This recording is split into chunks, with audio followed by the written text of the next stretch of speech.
ពួកជ្រុលនិយមនៅក្នុងកងទ័ពថៃខំប្រឹងបន្តនិយាយរឿងសង់របងបេតុង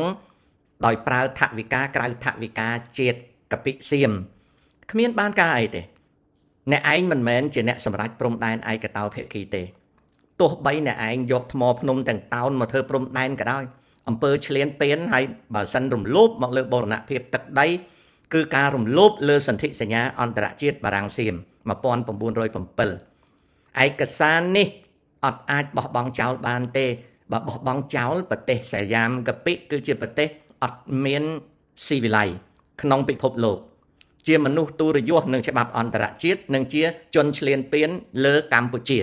ដូច្នេះហើយចង់ឯងសង់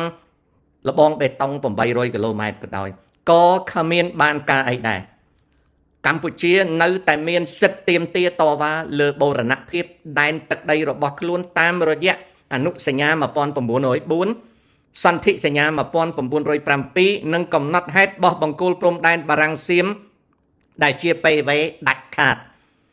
សៀមគ្មានអំណាចអ្វីកាន់កាប់នៅលើទឹកដីរបស់ខ្មែរដែលរំលោភលើច្បាប់អន្តរជាតិទេ